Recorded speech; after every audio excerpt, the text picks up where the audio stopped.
Okay, उसके बाद studio. विकास जी, पहले आप ही बताइए, दोनों में से कानूनी तौर पर क्या पक्ष सही है? इलेक्शन कमीशन कह रहा है राहुल गांधी अपने आरोपों पर ओथ डिक्लेरेशन साइन करें, और कॉमन सेंस जितना हमारी जानकारी हमें लगता है कि कैमरे पर आ गया वो अपने आप में काफी होता है। आप क्या कहते हैं विकास जी? मानव जी, आज के कार्यक्रम का शीर्षक था एसआईआर पे था। हाँ। 24 मिनट राहुल गांधी पे बात करना मुझे लगता है पूरे टॉपिक से ही डिविएट है। It's not about Rahul Gandhi और कांग्रेस पार्टी। अगर आप एक बात देखिए, मैं शुरुआती दौर एक बीच में टिप्पणी ये भी दे दूं कि criminal law can be brought into motion by anyone. Subramanian Swamy ने नेशनल हेराल्ड के केस में क्या उनका कोई लेना देना था? उन्होंने सोनिया गांधी, राहुल गांधी, इन सबको आरोपी बनाया ना। तो आज भी अगर महत्वपूर्ण बात यह है कि एक वोटर का नाम अगर 5 कॉन्स्टिट्यूएंसी या 5 स्टेट में आता है, तो अगर चुनाव इलेक्शन कमीशन को बता दिया गया है कि आप ये है, आप खुद इसकी वेरिफिकेशन कराइए, आप खुद एफआईआर रजिस्टर कराइए, और उसके बाद आपको लगता है कि अगर कांग्रेस पार्टी ने झूठी इंफॉर्मेशन दी है तो कानूनी कार्रवाई आप उनके खिलाफ कीजिए। माना कि एक बहुत इंपॉर्टेंट बात है, 7.5 करोड़ वोटर बिहार में हैं। अगर 65 लाख वोटर को हटाया जाए तो इलेक्शन कमीशन को ये बताना होगा कि क्या उन 65 लाख वोटरों ने पिछले 2024 के संसद इलेक्शन में क्या वोट करा है, विच इज इनफ। वो इतनी बड़ी संख्या है, ऑलमोस्ट 10% ऑफ दी वोटर्स, जिसको आज ये इलेक्शन लिस्ट में से हटाना चाहते हैं, वोटर लिस्ट में से। तो क्या उसने उन इलेक्शंस को प्रभावित किया? मूलभूत प्रश्नों से आप हट करके आज इलेक्शन कमीशन की स्वायत्तता, उसकी रेपुटेशन स्टेक पे है। एक आम आदमी को ये नहीं विकास जी, लेकिन जो इलेक्शन कमीशन है वो ये कह रहा है सुप्रीम कोर्ट में 24 मिनट पॉलिटिशियंस को देते हैं जिनकी बातें जो सिर्फ और सिर्फ नहीं, मैं आपसे कानून की बात पूछ रहा हूं। मैं आपसे कानून की बात पूछ रहा हूं। चुनाव आयोग का कहना यह है कि कोई कानून हमें ये बाध्य नहीं कर सकता कि हम 65 लाख लोगों की लिस्ट दें। हम ड्राफ्ट लिस्ट देने के लिए बाध्य हैं, जो हमने दे दी। मानव कानून बनते हैं और बिगड़ते भी हैं, नए कानून बनते हैं। अगर ये तर्क देंगे which is against the principle of natural justice, मुझे लगता है कि सुप्रीम कोर्ट में इसकी सुनवाई आएगी। और एक बहुत बड़ा नंबर को अगर आप काटने की कोशिश कर रहे हैं और देश की उस जनता को के पास, जिसके पास पुरुष हो या नारी हो, गरीब हो या अमीर हो, उसके पास एक ही अधिकार है जो समान है, जो आपके और मेरे और या अडानी या किसी के भी अधिकार के समान है, वो मेरे ख्याल से एक वोट है। और इस इतनी इंपॉर्टेंट चीज को अगर इलेक्शन कमीशन रूल्स और अपने लॉ के नीचे छुपाने या दबाने की कोशिश करेगी, और सबसे बड़ी महत्वपूर्ण बात यह आती है, उनका आप सहारा तब लीजिए जब आप निष्पक्ष दिख रहे हो।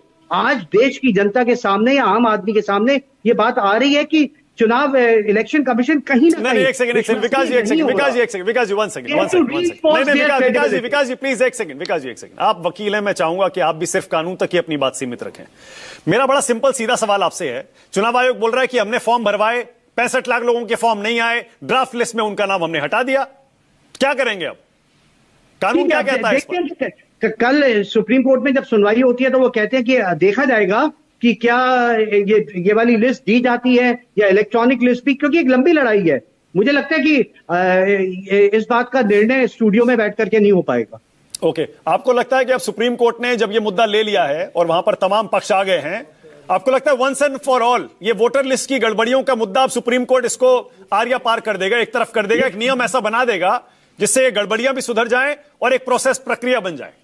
माने यही तो हम चाहते हैं। कौन सी पार्टी जीत रही है, हार रही है, वो इंपॉर्टेंट नहीं है। क्या इलेक्शंस एक फेयर और ऑनेस्ट वे में, और जिन संस्थाओं पे देश की जनता को पूरा भरोसा है, उसकी निष्ठा पे कोई भी डाउट नहीं होना चाहिए। और ऐसी सब चीजें जो भी पॉलिटिकल पार्टीज लालचन लगा रही हैं या उसे डिफेंड कर रही हैं, उसकी जगह मुझे लगता है कि इलेक्शन कमीशन को शुड कम आउट क्लीन और अपनी विश्वसनीयता को स्थापित करने की आवश्यकता है। एक बात बताइए, ये एसआईआर की प्रक्रिया संविधान के मुताबिक चुनाव आयोग ही करेगा ना, और तो कोई नहीं करेगा? बिल्कुल 100%। ठीक है, ओके। अब ये बताइए, आधार, वोटर आईडी और राशन कार्ड जो सुप्रीम कोर्ट ने सुझाव दिया था, आपका क्या मानना है? क्योंकि इलेक्शन कमीशन कह रहा है ऐसा फर्जी बने हो सकते हैं। देखिए, चुनाव आयोग, वाजपेयी जी बैठे हैं, उनको ज्ञानेश कुमार ने बताया था ये एसआईआर ना दिवाली की सफाई की तरह होती है। वैसे तो आप रोज सफाई करते हैं अपने घर में, लेकिन दिवाली पर सफाई अलग तरह की होती है। पुराना जमा हुआ सारा कूड़ा बाहर फेंका जाता है, वो एसआईआर की तुलना उससे करते हैं।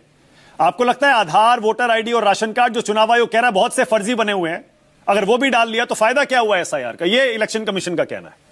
देखिए मानक, अगर 10% वोट आप काट रहे हैं, 7 करोड़ में से 65 लाख निकाल रहे हैं, और अगर आधार कार्ड 1000, 2000, 5000 उसकी भी प्रक्रिया अगर उस वक्त आप आधार कार्ड को ले रहे हैं तो आधार कार्ड में भी कुछ ना कुछ ऐसे डिवाइसेस या सिस्टम बनाए होंगे जो मुझे नहीं मालूम, जिससे कि आपको पता चलेगा कि वो नकली है या असली है। उसका कोई ना कोई यूनिक आईडी नंबर या कुछ ना कुछ तो जरूर होगा। देखिए मैं कोई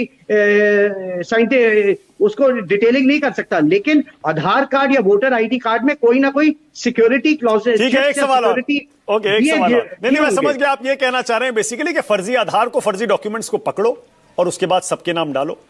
ये जितने भी इलीगल लोग हैं, जितने भी घुसपैठिए हैं, सुनिए ना, जितने भी घुसपैठिए हैं विकास जी, उनको तो निकालना चाहिए ना वोटर लिस्ट से। इसमें तो 101% निकालना चाहिए। पर आप देखिए कि फॉरेन ट्राइब्यूनल्स ने कितने लोगों को आज तक निकाला है। आज इतने सालों से असम में फॉरेन ट्राइब्यूनल बने हुए हैं जहां आप करोड़ों की संख्या देते हैं, मात्र 2-2.25 लाख लोगों को उन्होंने पाया कि वो बांग्लादेशी या रोहिंग्या हैं। ठीक है, ओके, ऑल राइट। एक